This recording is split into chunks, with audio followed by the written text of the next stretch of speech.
Bonjour tout le monde, comment ça va? Aujourd'hui, dans cette capsule vidéo, on entrera dans un monde fantastique, celui de la cuisine. On va découvrir la gastronomie en France. Quand on parle de la cuisine française et de la gastronomie d'un pays, on pense toujours à des plats très connus à l'étranger et par les étrangers, c'est-à-dire des stéréotypes, des clichés des plats. La cuisine française nous offre la possibilité de connaître aussi les régions. Et dans cette capsule vidéo, on les fera à travers 3 plats incontournables pour quelques régions, concernant quelques régions simplement. Pour terminer avec des plats les plus connus de France. On y va? Mais est-ce qu'il existe un plat typique? Pour le dire, il faudrait faire un tour de France. Il y a en effet plusieurs plats en France et des spécialités culinaires. On commence à entrer donc dans les régions. Et voilà les plats typiques de la Provence-Alpes-Côte d'Azur ou bien PACA. La tapenade, la bouillabaisse, la ratatouille. Et voilà les plats typiques de la Bretagne. Le gâteau breton, le chouchin, le caramel au beurre salé. Et voilà les plats typiques de la Normandie, le camembert, le cidre de Normandie et la Turgoule. Et encore, les plats typiques de la Bourgogne, les escargots de Bourgogne, le bœuf bourguignon et le jambon persillé.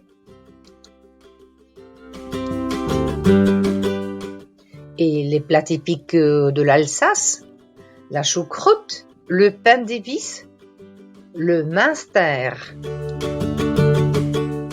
Et voilà maintenant les plats typiques du Poitou-Charentes. La soupe de moule, la fricassée de veau, c'est un jeune coq flambé au cognac, et le chabichou du Poitou.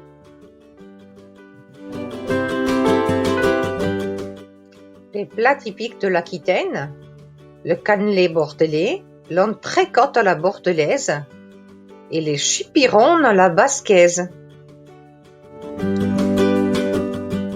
Et voilà maintenant les plats typiques de la Corse, le fiadon, les beignets au brocciu, le veau aux olives. Pour continuer, à quelle région les plats typiques français les plus célèbres appartiennent-ils? On va le découvrir. On va voir maintenant l'origine du coq au vin. D'où vient-il? Il fait partie des cuisines de l'Auvergne, de la Bourgogne, de l'Alsace, de la Franche-Comté. Et maintenant l'origine de la quiche lorraine. D'où vient-elle? C'est une spécialité de la Lorraine, symbole de convivialité. La véritable quiche lorraine est sans fromage. Et voilà maintenant l'origine des crêpes. D'où viennent-elles? Elles sont la spécialité bretonne par excellence. En Bretagne, on peut trouver les crêpes de sarrasin, salées ou sucrées. Et voilà maintenant l'origine du cassoulet. D'où vient-il? Cette spécialité originaire du Languedoc est associée à la ville de Toulouse. On utilise des calamars, des haricots blancs, du confit de canard et de saucisses. Et voilà l'origine maintenant de la tarte tatin, très célèbre gâteau français. D'où vient-elle?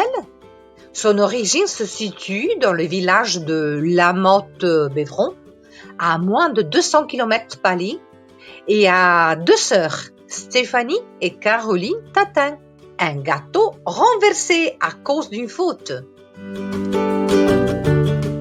Merci à Mireille Belleville pour sa passion pour la pâtisserie de son pays.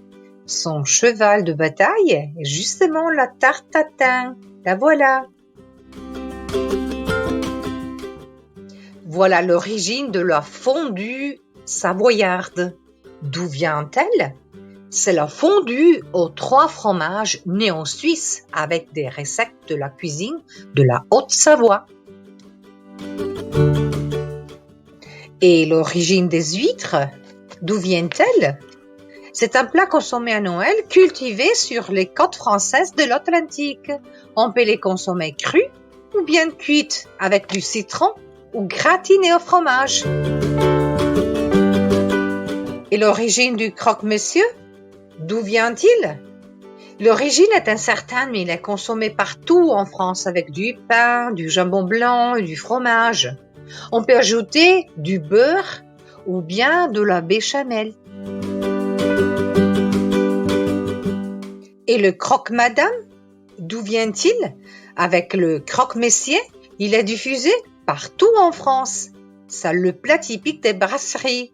Avec un œuf au plat, il devient un croque-madame. Et voilà l'origine de l'île flottante ou bien dame blanche. D'où vient-elle? C'est un dessert français célèbre, peut-être associé à Paris. Au cours des années, il a connu diverses modifications. L'un des fondateurs de la gastronomie, Auguste Escoffier, inventa l'île flottante. Mais la recette était bien différente. Les plats de la cuisine française sont nombreux. Je pourrais bien sûr continuer, mais il faut en découvrir d'autres. À vous de continuer avec un projet authentique. Des idées? Par exemple, vous pourriez faire une recherche sur les ingrédients des recettes et organiser pour la classe une compétition lexicale. Ou bien sûr, encore réaliser une recette à la maison, donc chez vous, prendre des photos et la présenter en classe. Ou bien encore, créer un jeu avec les recettes en les reliant aux différentes régions.